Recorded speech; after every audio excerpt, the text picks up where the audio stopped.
바로 오늘 저는 여러분과 함께 이 성경 아마겟돈 전쟁에 대한 얘기를 하려고 합니다.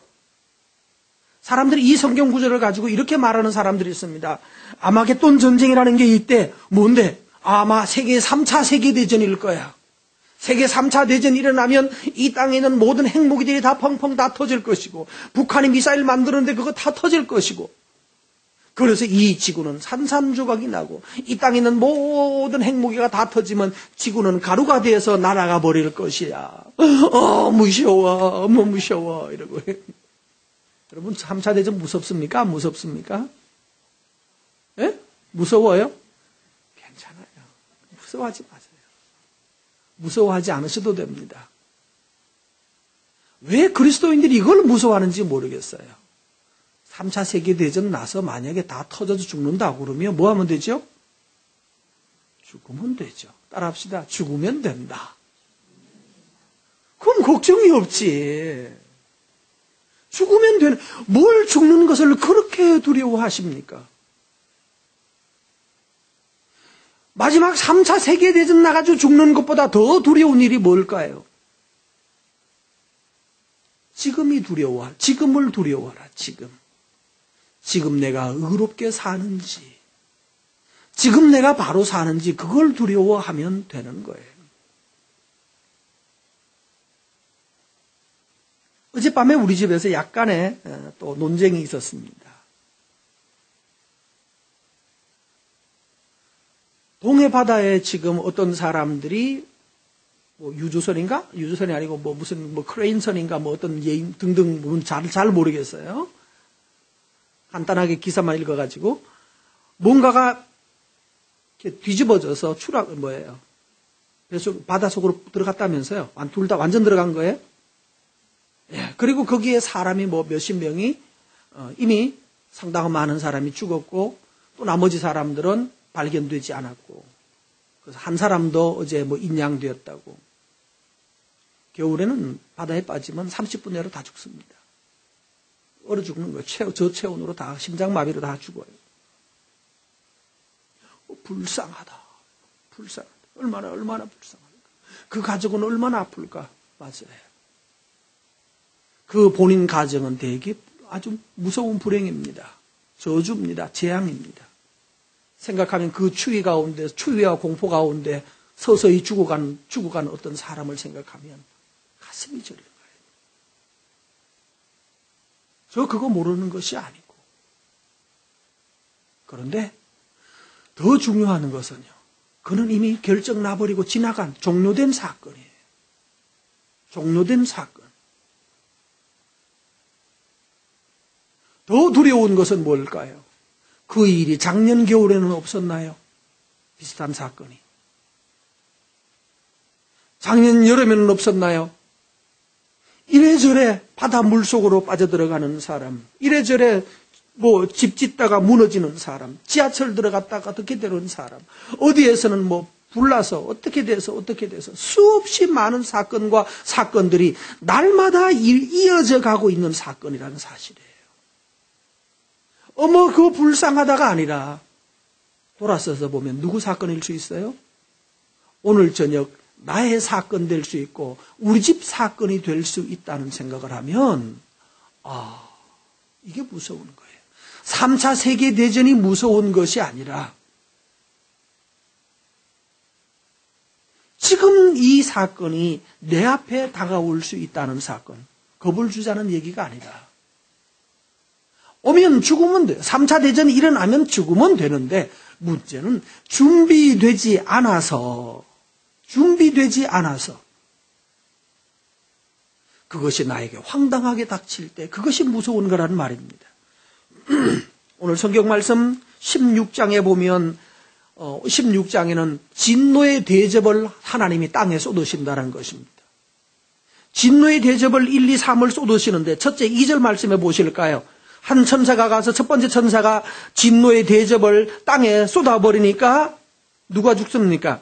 짐승의 표를 받은 사람과 두 번째 우상에게 경배하던 자에게 뭐가 생겨요? 악하고 독한 종기가 나더라. 여기 우상을 경배하던 그 우상, 사탄을 숭배하던 사람들과 짐승에게 속한, 사탄에게 마귀에게 속해 있던 사람들에게 하나님께서 진노의 불을 쏟으시고, 그러니까 그들에게 뭐가 일어났어요? 악하고 독한 종기가 났대요. 여러분, 여기에서 이 악하고 독한 종기가 뭘까? 뭐 종기는 종류가 여러 가지가 있겠죠. 뭔가 이렇게 부풀어 올라서 커지는. 이 악한 종기가 임하여서 그들을 심판하고 있는 것이에요. 두 번째로는 둘째 천사가 또 쏟으니까 그 다음에 어떤 일이 벌어집니까? 3절. 바다가 곧 죽은 자의 피같이 되었다. 바다 가운데 모든 생물이 죽더라. 여기 하나님의 진노가 땅에 쏟아부어져 있다는 거야. 앞에 보면 이 종기가 사람에게 쏟아졌고, 두 번째는 바다에게 쏟아졌고, 세 번째 4절에는 강과 물의 근원에 쏟아졌고, 결국 다 뭐로 가는가 하면은 독한 종기, 그 다음에 피, 이런 심판들이 임하고 있습니다. 여러분 기억하십시오. 이 종기든 심판이든지 질병이든지 재앙이든지 자연재해든지 이런 여러 가지 재난들과 재해들이 사람들에게 쏟아져 내리고 있습니다. 이것이 뭐예요? 심판이라는 겁니다. 하나님의 심판이 이와 같이 진행되어 가고 있는 것입니다. 근데 그 진행의 대상이 누군가요? 짐승에게 표를 받는다. 무슨 뜻인가요? 사탄을 따르는 사람들이에요. 마귀를 따르는 사람. 하나님에게 순종하여 살지 아니하고 하나님을 섬겨 살지 아니하고 자기 욕심에 따라서 짐승처럼 살아가는 사람. 자기 정욕을 따라가는 사람. 결국 짐승은 여기 사탄입니다. 사탄이 짐승처럼 사람들을 짐승으로 점점 만들어가고 있어요. 그리고 더 적극적으로는 마귀를 숭배하고 사는 사람도 있습니다. 귀신을 섬기고 살아가는 사람들. 이 사람들에게 악하고 독한 종기가 난다라고 말했습니다. 적극적으로 사탄을 경배하는 사람 여러분 조심하십시오. 무당 따라다니는 사람들 여러분 조심하셔야 됩니다. 여러분 이런 것에 매여 끌려가면은 그게 곧 나의 죽음으로 결론 나집니다. 사탄을 숭배하던 사람들의 그 공통적 특징이 뭐였나요? 결국 스스로 멸망하는 것입니다. 그래서 여러분 어떤 경우에도 전부로 다니지 마세요. 전 보면 좋은 얘기 나올까요? 두 가지입니다. 전 보았을 때 두 가지 결론입니다. 아주 너무너무 힘든 모습으로 가보십시오. 꾀죄죄하게 해가지고 저기 이렇게 길거리에 보면 이렇게 헌호수감 있잖아요. 거기 손 넣어가지고 꺼내가지고 이렇게 보고 해가지고 그냥 하나 그냥 떼입고 들어가 보라고. 그럼 뭐랄까요? 너는 앞으로 잘 될 거다. 너는 잘 될 거라고 말합니다. 왜 그럴까요? 그래야 희망을 가지고 또 오잖아. 그렇죠? 근데 만약에 아주 예쁘게 해가지고 아주 참 폼나게 해서 닦아보세요. 그러면서 삼지가 끼었어. 이렇게 나올 거예요. 답은 똑같아요. 자, 둘 중에 보세요. 왜 삼지가 끼었다고 그럴까요? 너무너무 행복해 죽겠어요 라고 하는 사람이 무당한테 가야 한가요? 할 리가 없죠. 그런데 분명히 왔는데 지금 보니까 멀쩡하게 생겼어. 그럼 뭡니까? 뭔가 근심이 있어요. 그렇지 않아도 괴로워서 왔는데 삼재가 끼어서 그러니까 어머 어떠하다? 용다 이렇게 용하다. 어머 어떻게 하세요? 내가 누구야? 무슨 대왕을 섬기는 나야? 이러면서 나오죠. 이쁘게 해서 말끔하게 해서 가면 삼재가 끼어서 너한테 지금 재앙이 다가오고 있어. 이거 사 빨리 500만 원짜리 1000만 원짜리 또는 3000만 원짜리 구대해야 돼. 결론은 그거로 가요. 후질근하게 해가지고 쓰레기통에서 옷 하나 주워 입고 가져가가지고 이렇게 꾀죄죄하게 세수도 좀 하지 말고 얼굴도 좀 이상하게 해가지고 가면 이런 상이 참 잘 됐는데 잘 될 사람이다. 이는 아버지 너 앞으로 장차 큰 복이 있어. 대박의 복이 있을 거라고. 그럼 눈이 확 뜨이겠죠. 어떻게 하면 돼요? 그래요? 어때요? 그래가지고 나오면요. 이 사람 기분 좋아가지고 뭐라고 그럽니까 또. 그 무당 정말로 용하다고. 그럼 또 누구 데려가야 돼요? 친구 데려가야 돼요. 전도해서 가는 거예요. 세상에 이렇게 훌륭한 무당이 계시는데 나를 그냥 훤히 보더라고. 훤히 보더라고. 그래서 너 꼭 가야 된다고. 가가지고 또 전화해서 내 친구 하나 내려갈게요. 남 좀 싸게 해주세요. 어떤 친구인데? 해요. 그러면 알았어 와라고. 그럼 또 나중에 보면 이게 또 뭐죠? 그 무당 굿하고 나면 그 고기 한 덩어리 또 준다 또. 친구 데려왔던 전도상으로. 그 맛에 또 다른 친구 또 데리고 가면 이제 갈비 한 짝씩 주는 거예요. 할렐루야. 그러면서 갈비 얻어먹고 나는 잘 될 거라고. 잘 될까요? 무당이 우리를 속이는 거예요. 결국은 여러분 무당이든지 목사든지 목사든지 스님이든지 뭐든지 간에 우리 인간의 연약한 그 심성을 파악을 하고 그걸 가지고 사람 등쳐먹는 사람이 많이 있다. 그게 누구죠? 사탄의 종들입니다. 심지어는 목사 중에도 그런 인생이 있다. 왜 그런가요? 그들이 결국은 사람들을 심판해서 이렇게 근데 끌려가는 사람은 불쌍한 사람이죠. 자, 조심하십시오. 여기 주의하실 일이 있습니다. 거기에 넘어가는 사람은 뭘까요? 왜 사탄을 숭배하나요? 뭔가 유익이 있거든요. 왜 짐승을 따라가서 정욕을 따라 삽니까? 육체를 따라 왜 사나요? 그 재미가 있어요. 근데 그 사람들은 결국은 하나님의 이 심판에 들어간다고 말했어요.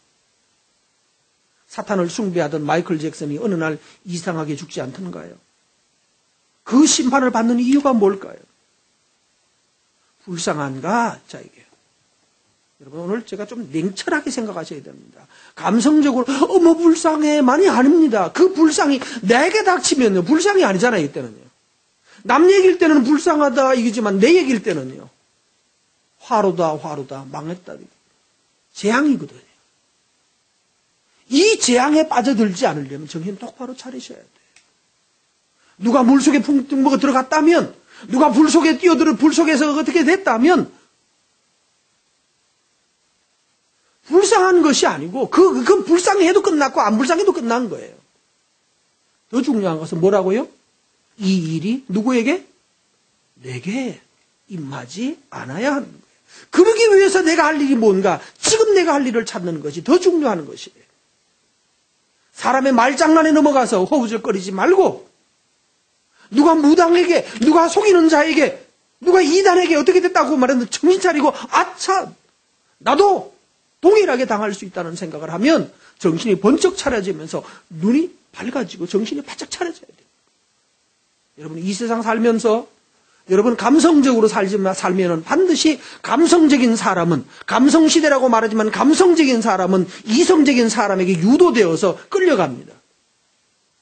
감성이 없어야 되는 것이 아니라 감성을 가지고 살지만 다른 사람에게 유도되고 그들의 원하는 대로 조종되어서는 안 된단 말이에요. 목사도 편한 게 뭔가 하면 감성적으로 이끌면 목회하기가 편하고 부흥도 잘 됩니다. 사람의 정신을 무력화시켜 놓으면, 이성을 마비시켜 놓으면 오히려 사람들은 더 좋아해요. 왜? 내가 고민할 필요가 없으니까. 그런데 뭐예요? 먹기 좋은 떡이 돼요. 밥이 되는 거예요. 사탄의 밥이 돼요. 성경 보십시다. 심판은 두려운 것이다. 좋은 것이다. 몇 절에 나옵니까? 6절 말씀 읽습니다. 5절부터 읽을까요? 물을 차지한 천사에게 이르되 전에도 계셨고 지금도 계신 거룩하신 이여 이렇게 심판하시니, 자, 심판은 의롭다? 심판은 의로운 것이에요. 그 다음요? 그들 6절. 그들이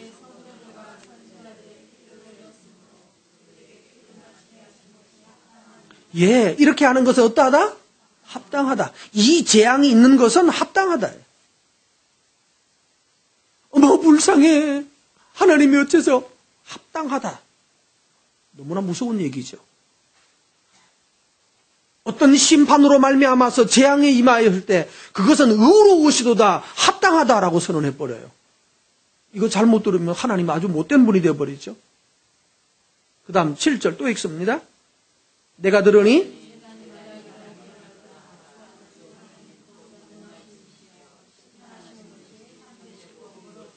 예, 심판하는 것은 뭐다고요? 진실된 것이고 의로운 것이래요. 6절에는 합당 당연한 것이에요. 5절에는 의로우신 거예요. 의롭고 당연하고 진실되고 참된 것이다. 의로우신 거래요. 우리는 심판에 왜 이런 심판이 있느냐라고 말하지만 이것은 당연하고 합당하고 옳고 바른 것이라는 거예요. 왜 그렇죠? 뭐 때문에? 6절에 설명이 있어요. 그들이 뭐 했기 때문에? 성도들과 선지자의 피를 흘렸으므로 의인을 죽였고 악을 행하였고 하나님을 대적하고 도전했던 그 백성들이 그들이 죽임당하는 것이 당연하도다, 합당하도다 이렇게 되어 있어요. 여러분 두 가지입니다. 사람 사는 방법 두 가지. 하나님을 기쁘시게 해서 사는 방법이 있고 그렇게 살다가 죽임을, 순교를 당할 수도 있고 나이 들어 죽을 수도 있고. 그래서 앞에 말했죠. 성도에 죽는 것은 어떠하도다? 앞에서 말했는데요. 성도에 죽는 것은 복된 것이다라고 말했어요. 성도로 죽는다면 그건 복되게 살다가 복되게 죽는 것이에요. 존귀한 것이에요. 귀한 거예요. 제대로 살았기 때문에요. 제대로 살다가 제대로 죽은 거니까 멋지게 살다 죽은 거예요. 그런데 어떤 사람들은 반대로 심판과 재앙으로 말미암아서 죽어갑니다. 이게 잘못된 게 아니라 이것은 당연하고 합당한 것이다. 여러분, 노아 홍수 때 온 땅이 다 물로 심판당했죠. 그때 노아는 구원을 받았나요? 노아는 성경 베드로에서 보면 그렇게 말을 해요. 노아가 물로 말미암아 구원을 받았대요. 그렇게 표현을 해요. 물에서 구원받았다면 뭐가 됩니까? 홍수에서 구원받았다는 말은 홍수에서 구원받았다고 말하면 홍수에 빠져서 죽지 않고 살았다는 얘기가 되고 물로 말미암아서 구원받았다라면 구원을 누가 해준 거예요? 누가 구원을 한 거예요? 자, 이 국어 실력도 이래서 필요한 거 그죠? 물 가운데서 구원받았다라고 말하면 물에 안 죽었다는 뜻이고 물 때문에 구원받았다라고 말하면 달라요. 물로 말미암아라고 말하면. 누가 구원한 거예요? 네? 하나님이 아닌데 성경에는 지금 하나님이란 말도 안 나왔어요. 물로 말미암아서 하고 물 가운데서. 물로 말미암아서는 무슨 뜻이 됩니까? 누가 구원을 한 거예요? 물이 구원을 하는 거예요. 그때 빠져 죽을 뻔했는데 갑자기 그 내 옆으로 그저 뭐지 이렇게 구명보트 하나 구명조끼라고 그러나 뭐라고 그래? 이게 튜브. 내가 뭐 이 홍수에서 물에 빠져서 막 허우적거리고 있는데 어디 저쪽에서 구명 튜브 이렇게 튜브가 그냥 둥둥둥 떠내려오더니만 내 목에 자동으로 탁 감기더래. 그랬다면 나는 뭐 때문에 살은 거예요? 구명 튜브로 말미암아 살은 거죠. 그 말이에요.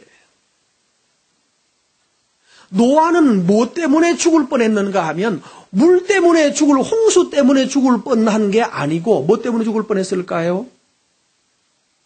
세상의 죄 때문에 노아가 죽을 뻔했어요. 너무너무 힘들어서. 그런데 물이 와가지고 뭐로부터 구원해 줬어요?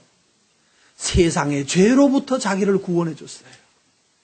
그러니까 물이 노아를 건져 주었던 것입니다. 그런데 누구에게는 이 물이 구원의 길이 됐는데 살려주는 방법이 되죠. 죄로부터 더 이상 죄 때문에 고민 안 하고 살 수 있도록 물이 노아는 구원해 줬는데 어떤 사람들은 그 물 때문에 어떻게 됐어요? 죽었어요. 물고기는 물 부으면 사는 거고, 사람은 물 속에 잡아 넣어버리면 죽는 거죠. 요겁니다. 의로운 것을 먹고 사는 사람은 죄 가운데 넣어놓으면 죽을 지경이 되는 거예요. 제 말이 이해되시나요? 하나님의 의를 가지고 사는 사람은 이 죄 많은 세상에서 살게 해놓으면 너무너무 세상이 힘들어서 사는 게 너무너무 힘들어요. 왜냐하면 끊임없이 죄 지으라고 요구하고 정욕을 따라 살라고 요구하고 그렇게 안 하면 거꾸로 눕혀놓고 코에다가 물 넣고 고문하고 그러니까.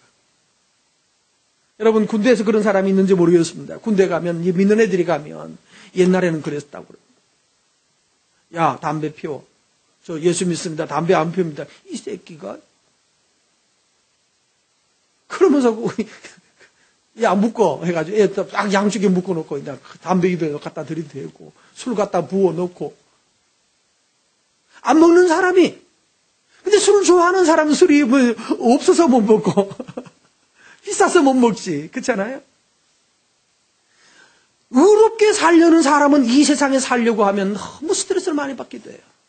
그래서 세상에서 계속 살려고만 아마 그 죄 안 지으려고 스트레스 받다가 열받아서 화병으로 죽을 거예요. 그런데 하나님께서 뭐 하셨어요? 물로 세상을 심판할 때 노아가 그 물 때문에 살아나는 거예요.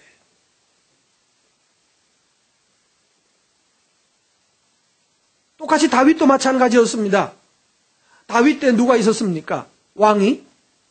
사울 왕이 미쳐서 날뛰었어요. 욕심이 가득해지니까 미쳐서 날뛰는 거예요. 여러분 우리 시대도 마찬가지입니다. 욕심이 많아지면 자꾸 눈이 딴 데로 돌아가요. 경쟁하고 미워하고 그래서 누가 나 죽이려고 하지 않나? 나 것 뺏어가지 않으려고 하나? 막 눈이 부리부리 하면서 그러니까 정신이 점점 망가졌어요. 그때 들판에서 주로 양을 기르면서 할 일이 없으니까 하프 만들어가지고 미니 하프 있죠? 뭐 하프를 요즘 말해서 좋아서 하프지 옛날에는 하프였겠어요? 그냥 나무가지 휘어가지고 거기다가 줄 달아가지고 이렇게 손으로 하는 악기. 그거 가지고 뭐 했나요? 노래하는 거예요. 그랬는데 노래하던 그 실력이 누가 사울이 미쳐서 날뛸 때 뭐가 됐어요? 다윗이 왕궁으로 뽑혀 올라가는 뭐가 됐어요? 기회가 됐어요. 자, 누구가 사울의 멸망이, 사울의 미쳐가는 그 증상이 다윗에게는 찬스가 됐어요. 누구는 IMF 때문에 죽는다고 난리치는 그 순간에 그 IMF가 나의 숨통을 살려주는 길이 됐어요. 할렐루야, 이렇게 되기 바랍니다. 별로 아멘이 신동치 않네요. IMF는 지난 일이라서 그러죠? 그래요. 요즘으로 바꿉시다. 2013년 사람들이 부도나고 난리가 나고 그래서 뭐 집이 넘어가고 재산이 넘어가고 난리치는 그 순간에도 어떤 사람에게는 기회가 된다는 거 여러분 알고 있죠? 여러분에게 그 기회의 날이 되기를 바랍니다. 어떤 사람? 이게 준비된 사람은 그렇게 되는 거예요. 누가 죽는다라고 말하는 것이 좀 못된 얘기 한번 해봅시다. 들으면 기분 나쁘겠지만 우리 부장님이 어제 교통사고로 죽었대 그러면 내일 되면 뭐 생깁니까?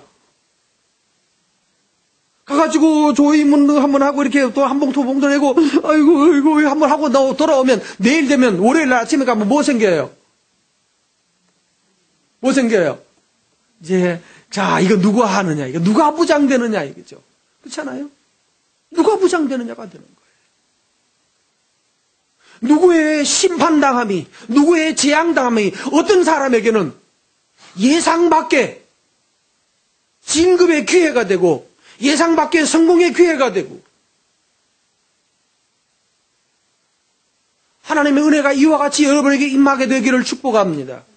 이것이 성도에게는 심판이 괴로운 것이 아니고 심판이 재앙이 아니에요. 하나님을 경외하고 의를 행하는 사람에게는 땅에 심판이 임하는 것도 구원의 기회가 되고 은총의 기회가 되는 것입니다. 문제는 우상 숭배하고 죄 가운데 거하고 악을 행하는 사람은 이게 뭔가 분위기가 심상치 않으면 덜덜덜 떨리는 거예요. 왜? 이번에 내가 죽을지 모른다는 생각 때문에. 이번에 내가 망할지 모른다는 생각 때문에. 여러분, 하나님을 경외하고 의를 행하십시오. 세상에 죄 짓는 사람들의 죄 때문에 스트레스 받는 여러분 되시기를 바랍니다. 그러면 기가 막힌 하나님의 은총의 기회가 심판이라는 이름으로 기회가 만들어질 것입니다. 어떻게 해야 됩니까?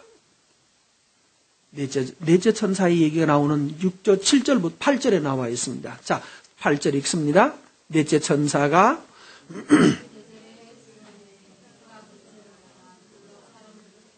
불로 사람들을 태운다고 그랬어요. 9절, 사람들이 크게 태움에 태워진지라 이 재앙들을 행하는 권세를 가지신 하나님의 이름을 뭐하고? 비방하고. 두 번째, 회개하지 아니하고. 세 번째, 해의 권세. 하늘의 해의 권세를 가지고 땅을 태우고 있는 바로 그 순간. 아마 이게 기근의 얘기인지도 모르겠습니다. 기근으로 말미암아서 이 땅이 바짝바짝 다 들어가서 그것으로 말미암아서 죽어가고 있는 그때에 그것을 보면서 뭐 해야 됩니까? 저는 이거 전에도 말씀드린 적이 있습니다만 가뭄이 들어서 나무들이 그냥 바짝바짝 말라가고 그럴 때 심어놓은 고추가 말라갈 때 카메라 갖다 대면 뭐라고 하던가요? 농부들이 뭐라고 하던가요? 네? 그래요. 꼭 하는 말이 있어요. 하늘도 뭐하다고? 여러분 한번 해볼래요? 여러분 이 말 하셨어요? 안 하셨어요? 아니에요. 이게 뭐예요? 지금 읽어보세요.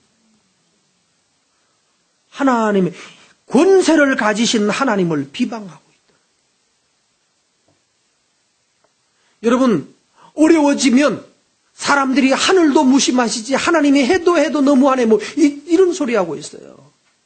그때 해야 될 일이 그 다음에 두 번째요. 하늘도 무심하다고 그러고 두 번째 뭐 해야 돼요? 회개하지 아니하고. 하늘이 무심한 것처럼 보이면 왜 하나님이 나에게 무심할까라고 생각해야 돼요. 무심하지 않지요, 그죠? 아이를 저 딴 나라 보낸 엄마는 오늘 아침도 애 생각이 났을 건데 오늘 밤에는 안 날까 또 그렇다고 또 울고 그러지 마요. 내일 밤에는 생각이 안 날까요? 집에 딱 들어가면 갑자기 또 눈물 또 쏟아진다. 미래 가서 울지 말게 좀 쇼하고 그래라. 갑자기 엄마 그러면서 이거 괴물 같은 녀석이 한번 나와가지고 이렇게 맞이해야 되는데 안 맞이하면 이게 또 서운해가지고 또 뭐라고 해야 돼요? 당연히 그러해야 되는데 왜 하늘이 무심한 것처럼 보일까요? 그러면 뭐 해야 되나요? 회개해야 돼요. 회개해야 될 일이에요. 왜 하나님이 무심한 분이 아닌데 왜 하늘이 나에게 이럴까? 그럼 내가 뭔가 무심은 내가 잘못된 게 하늘이 무심한 것이 아니라 내가 하나님에 대해서 무심한 거예요. 따라합시다. 내가 하나님에 대해서 무심하다. 그러면 생기는 게 이거예요. 하늘이 무심한 것처럼 보일 때 정신 차리고 보면 하늘이 내게 무심한 것이 아니라 하늘은 지금 무심이 아니라 강력하게 유심한 거죠. 그렇죠? 자, 6월 되면 비가 오는 게 정상, 안 오는 게 정상. 고추 심어놨으면 비가 와야 정상, 안 와야 정상이에요? 와야 정상이죠. 그런데 오게 하려고 비구름이 이쪽으로 오려고 하면 하나님이 저쪽으로 가 붙여가지고 하늘에서 붙이는 거야. 이쪽으로 올려가면 저쪽으로 가라고. 저쪽으로 다 보내버리고. 그러면 이쪽으로 안 오게 하려면, 비구름이 이쪽으로 안 오게 하려면 끊임없이 이쪽으로 자동적으로 오는 게 이쪽으로 때가 되면 자동적으로 오는 거죠. 철되면. 근데 이걸 계속 밀어보내느라고 유심한가요? 안 유심한가요? 심히 유심한 거예요. 무심한 게 아니라 심히 유심할 때 그때 이제 문제가 생기는 거라니까요. 오늘 성경 읽어보십시오. 1절부터 지금 계속 나오는 게 뭐예요? 하늘의 유심이에요. 하나님이 화가 나 있어요. 마음이 지금 강력하게 쓰이고 있어요. 강력하게 하나님께서 유심하니까 뭐가 일어난 겁니까? 하늘에서 불이 임하는 거예요. 물이 와야 될, 비가 와야 될 순간에 불이 임하고 있어요. 강력한 하나님의 유심이에요. 절대로 하지 말아야 될 말은 뭔가 하면 해도 너무하네. 하늘이 해도 너무하네. 뭐 이러면서 하늘도 무심하지. 이 소리 하시면 안 돼요. 무심한 게 아니라 유심한 거고, 정말로 무심한 것은 누가 무심하다?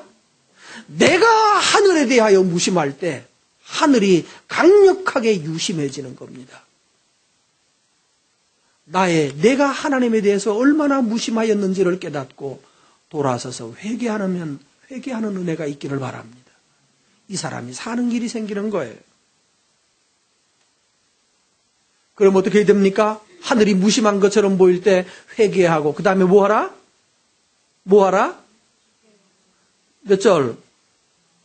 주께 영광을 돌려라 이죠. 자, 그러면 하늘이 무심한 것처럼 보이는 해가 바짝 말라버리는, 물이 바짝 말라버리고 가뭄이 들어서 죽어가는 그때 해야 될 일이 뭡니까?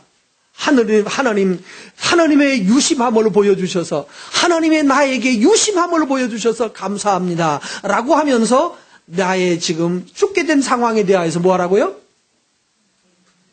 회개하라가 아니고, 회개는 했고 이제 영광을 돌려. 하나님 세십니다. 이렇게 되는 거죠. 하나님 세십니다. 한번 해볼까요? 왔다. 하나님 참으로 세구만요. 그죠? 하나님 참으로 세시구만요. 여러분, 고난 당했을 때, 어려운 일 당했을 때 할 말이 그거예요. 하나님 아버지, 이러실 수가 없는 거예요. 어쩌란 말이에요. 나는 어쩌라고요. 이렇게 하지 말고 하나님 참으로 세십니다. 제가 좀 무심했다고 하나님께서 강력하게 삐지셨군요.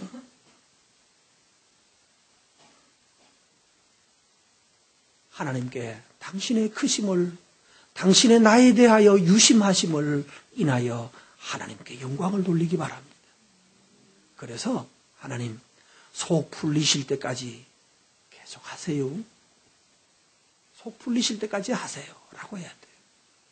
하늘이여 이 일을 막아주시옵소서. 이거 안 돼. 이러면 마음속에 독이 생겨요. 하나님이여 당신이 기쁘실 때까지, 당신이 원하시는 대로 내게 행하시옵소서. 이때 이제 부른 노래, 찬송가. 이거 아시네. 내 주여 뜻대로 행하시옵소서. 그 다음에 열심히 부르시기를 바랍니다. 그때 하나님께 영광을 돌리면요, 하나님의 마음속에 뭐가 일어나는지 아세요?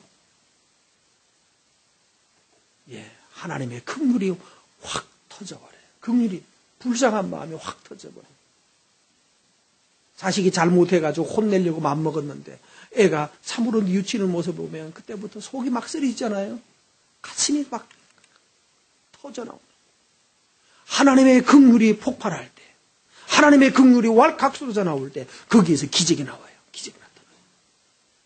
그때 기적이 나타나요.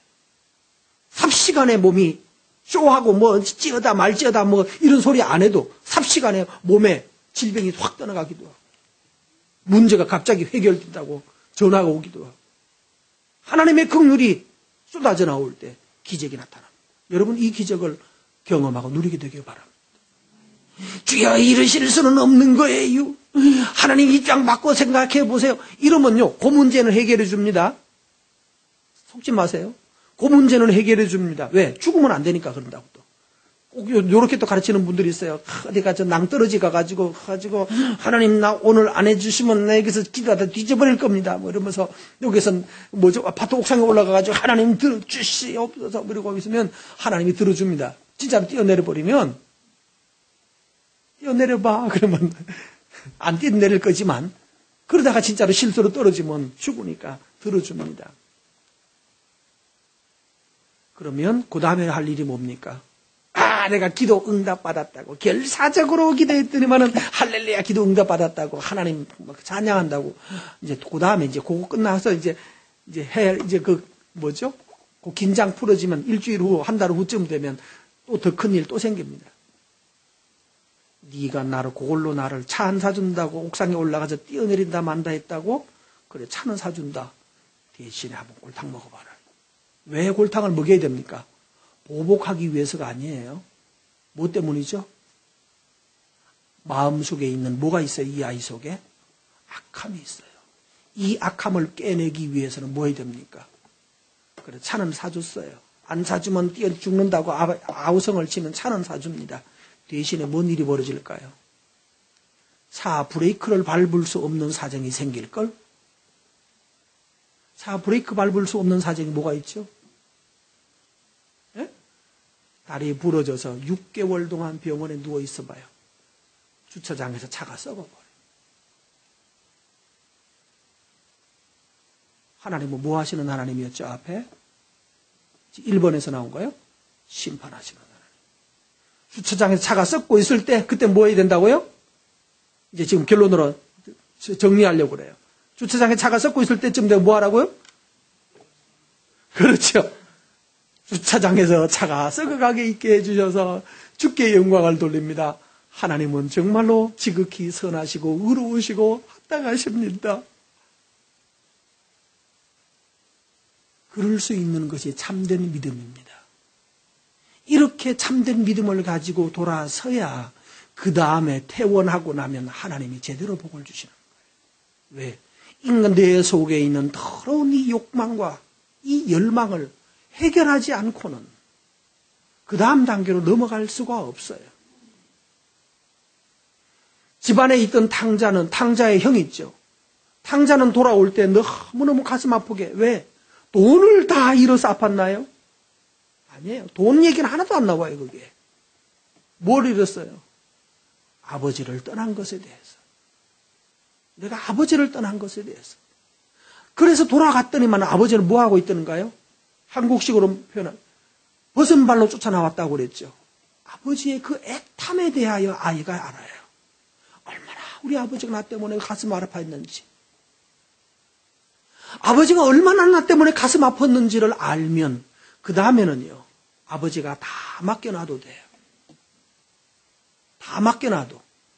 그래서 아버지가 그 아들한테 뭐 줬죠? 뭐 줬자고 그래요? 반지가 뭐라고요? 그냥 인장이 아니고 우리식으로 인감도장 줬어요. 경영권을 넘겨줬다는 뜻이에요. 근데 첫째 아들은요, 아버지 집 떠난 적이 없어요. 아버지 말 허락받기 전에는 염소 새끼도 한 마리도 헛된데 먹은 적이 없죠. 성경에 다 나와요. 그렇죠? 염소 새끼 한 마리 헛되게 먹은 적이 없을 정도로 진짜로 지독하게 아끼고 전략하면서 아버지 눈치 보면서 그렇게 살았어요. 그런데 이 둘째 아들이 집에 왔는데 뭐 잔치하고 있다니까 첫째 아들 일하러 갔다가 돌아오고 퇴근하다가 그 얘기 듣고 열받아서 안 들어오고 집 밖에서 집 앞 동네 앞에 있는 그 구멍가게에서 소주 5병 까놓고 앉아가지고 꾹꾹꾹 먹으면서 뭐라고 그랬어요? 우씨, 나는 때까지 평생 어쩌고 저쩌고 했는데 염소 새끼 한 마리 먹으라고 친구들하고 안 주더니만은 저 나쁜 새끼가 오니까 뭐 어쩌고 저쩌고 그러면서 뭐만 쏟아내던 거예요. 아버지에 대한 원망만 쏟아내고 있어요. 나는 더러워서 집에 안 들어가 이렇게 말하고 있어요. 맞죠? 아버지에 대해서 평소에 가지고 있는 게 뭐예요? 아버지가 나 때문에 얼마나 마음 아플까 그거 아니었어요. 둘째 동생 그 새끼 나간 게 오히려 잘 됐어요? 잘 안 됐어요? 잘 됐죠. 아버지가 날마다 둘째 동생 생각하면서 속쓰리게 있는 것을 보면서 이 첫째 아들은 뭐 생각했을까요? 이 새끼 빨리 확 뒤져버리지. 그렇게 보고 싶으면 둘째 아들한테 가지 이 생각하고 있는 거예요. 왜? 빨리 아버지가 둘째 아들한테 가버리든지 아버지도 죽어버리든지 해버리면 모든 게 뭐가 돼? 누구 거 돼요? 아버지는 죽을수록 좋은 거죠. 아버지는 없을수록 좋은 거잖아요. 근데 둘째 놈이 왔다니까 열받아가지고 씩씩거리면서 난 집에 안 들어간다. 아버지 원망하고 있어요. 이 아들한테 경영권 넘겨줬더라. 아버지가 안 넘겨줬죠. 큰아들한테 반지 안 줬어요. 왜 안 줬어요? 주면 어떻게 할까요? 경영권 다 접수하고 재산 다 자기 몫으로 다 돌려놓고 나면 그 다음 아버지 뭐 할 것 같아요? 아버지 여기 계시는 것보다는요 요즘은요 어디가 좋대? 왜 그렇게 잘 알아? 요양원이 그렇게 잘 됐대요. 요양원으로 가시라고. 아이고 나는 여기가 아이고 아버지 여기가 안 좋아요. 가시라고. 그 어느 날 여행 갑시다 해가 데려가는 요양원에 갖다 놓고 그냥 탕 도망 나올 놈이잖아요. 그래서 아버지가 첫째 아들에게는 경영권을 주지 않았어요. 왜? 아버지에 대한 아픈 마음이에요. 아버지 마음이 얼마나 아플지를 아직 모르는 애예요. 이런 사람에게 경영권 넣어주면 다 말아먹습니다. 둘째는 경험도 별로 없고 그러지만 넘겨줬어요. 근데 아버지 마음을 알아요. 얼마나 아버지가 나 때문에 아팠는지를 알아요. 그러니까요. 혹시 내가 오늘 이거 결제 잘못했다가 또 아버지 마음 아플까봐 늘 아버지 입장에서 생각하고 늘 아버지 마음 가운데서 그래서 잘못 예차하면 아버지 이거 어떡할까요? 계속 물으면서 올 아이예요. 그러니까 남 넘겨줘도 괜찮아요. 얘는. 여러분 구분되시기를 바랍니다. 하나님이 어째서 나한테는 이렇게 야박하실까? 아니라고 그랬죠? 아버지의 마음을 아는 자식, 아버지의 아픔을 알게 될 때 그 자식은 이제는 하나님이 믿고 맡겨도 될 아이가 되는 거예요. 성도 여러분, 우리의 삶에도 고난이 있고 전쟁이 있을 수 있습니다. 그러나 여기에 하나님께 회개하고 하나님께 영광 돌리는 아들 되시기를 바랍니다. 그러면 하나님이 기쁘게 우리와 동행하시고 기쁘게 축복하셔서 요셉처럼 만들어주시고 다윗처럼 자라게 해주시고 은혜 주셔서 하나님을 기쁘시게 하는 하나님의 인장 반지를 우리에게 넘겨주셔서 아버지와 아들이 기쁘게 함께 살아가는 즐거움을 누리게 하실 것입니다. 이 은혜가 여러분 모두에게 있기를 축복합니다. 우리 아버지여,